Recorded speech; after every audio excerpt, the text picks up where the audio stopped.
And in this episode, I finally have proof that Tanya only tells you what she wants to tell you. So let's talk about it.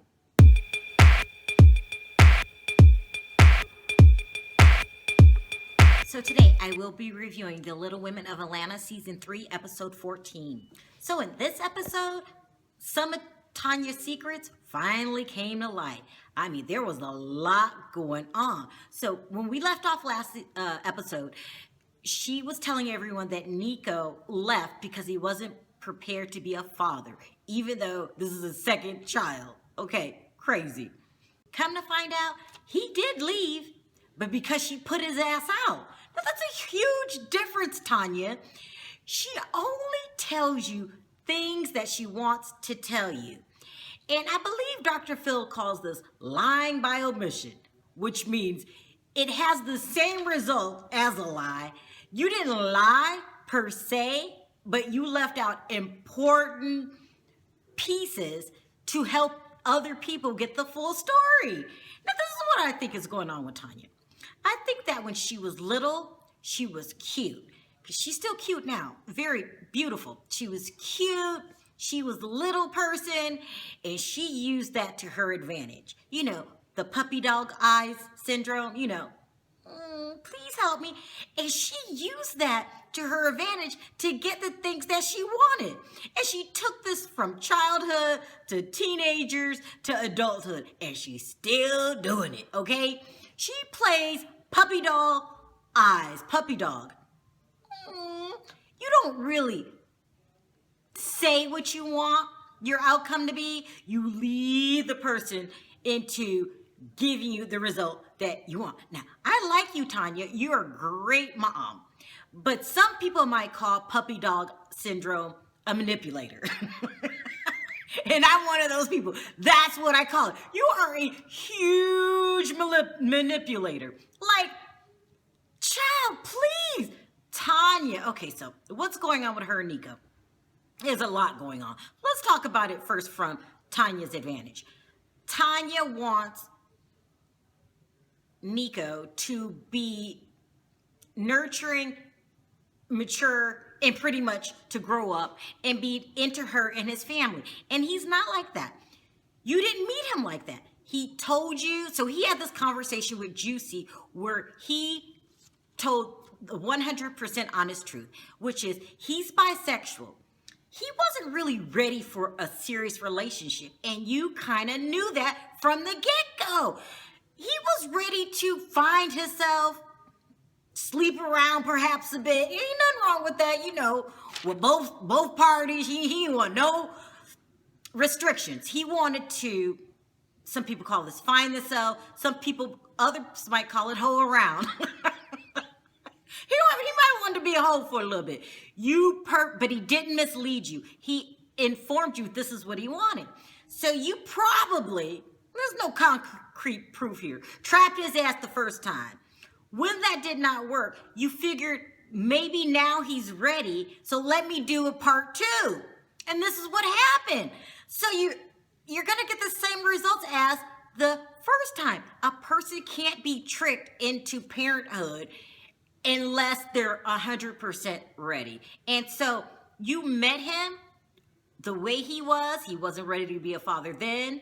He wasn't ready to be a father for kid take 1. He's not ready to be a father for kid take 2.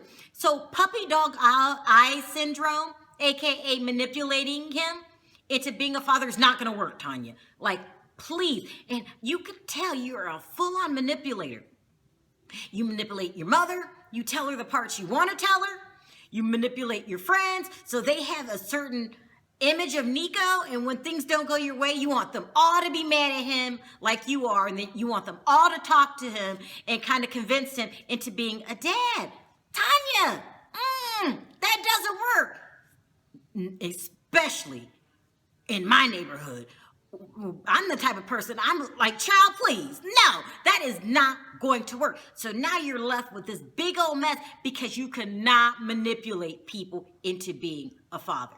Point blank to the period. So while you're cute, you have puppy dog eye syndrome, or I just think you're a straight up manipulator. You're still pretty though, and a good mom, but a manipulating mom. Now let's talk about Nico. But before I move on to Nico, let's talk about this whole Devon moving in thing. So she's saying Devon's gonna move in with her to help her take care of all 3 of the kids. This might be another manipulation tactic because he's helping you take care of the kids now. Why can't he still do it from his own house? Tanya, is this to get back at Nico because you're mad because he's not playing ball the way you want to play? Sounds pretty fishy to me. I mean, but who am I? Next, we have Nico. Now, Nico, Tanya's got a lot going on, but so do you. Okay, fine. You are bisexual. You haven't made up your mind yet. You want to test the waters. You want boyfriends, girlfriends. You want it all, except responsibility. But the only problem is once you have a kid, you don't have those freedoms anymore. It's time to grow up, Nico. It's time to either be in a relationship with Tanya or not being in a relationship with Tanya. Because you could still be a good parent, but you can't keep testing the waters. You can't, when you're ready to have a relationship, have her there waiting for you and then hop in and out. It's almost like buying ice cream. When you go to Baskin Robbins, they'll give you samples, but once you buy it, you bought it. There's no returning it. So you got to figure out, as far as your relationship is concerned, what do you want to do? Either you're in or you're out. If you're out, you can't get mad because Devon's moving in. Child, please. Now, as far as being a father is concerned, parenting is not a choice. You don't get to be a parent. You told her mother that you weren't there physically, but you were there in spirit. I'm not even comment on it. You know, there's some ridiculous shit you just said. You cannot be a father in spirit. You have to be there physically and you have to be there financially. Not just when you get a good check and you decide to throw a couple of dollars her way. Nico, you are horribly irresponsible and you're fighting it. You're fighting transitioning into fatherhood, but you don't get a choice. And you better hurry up and you better do it quickly because your actions affect your child. And you can't be a weekend dad. You have to be a full-time dad. So you got to get a damn job and figure out how you're going to parent these children. Either you're going to be with Tanya and in the house, or you're going to be out the house parenting. But parenting is not a choice. Come on, Nico, please. So not only is Tanya got her flaws, a handful, you got your own handful, which is a big pile of mess. Child, please. Let's move on. So, have you ever met someone on first glance and before the person says hi, there's something about this person you don't like? Like, they haven't even told you where they're from, what their name is, just something about this person you do not like. Well, you probably never felt that way. There must be something wrong with me. Most people don't do that. But I have this flaw in my character. Like, Tanya's not the only one with flaws. I have a major flaw in my character. For some reason, there are some people that I just can't stand before they open their mouth. Now, it's going to be hard for you guys to understand what I'm talking about because normal people don't operate this way. But I have this serious character flaw. And for whatever reason, I can't get rid of it. And for whatever reason, I cannot stand Abira, that's her name, Abira. I cannot stand Abira. Now, she hasn't done anything that warrants me to just hate her off of first glance, but my intuition was true. So I hated her when she first walked on the screen. Just don't like her. Just something about her. I think she's starved for attention. But when she pulled that stunt with the twins, and you all know I love the twins, trying to outshine them at their own event, boy, this deepened for me. I cannot stand her. But now, not only can I not stand her, now I have a reason. She's an attention-grabbing, insecure little little ill. I cannot stand her. So, everybody realized what she did was wrong at the twins event.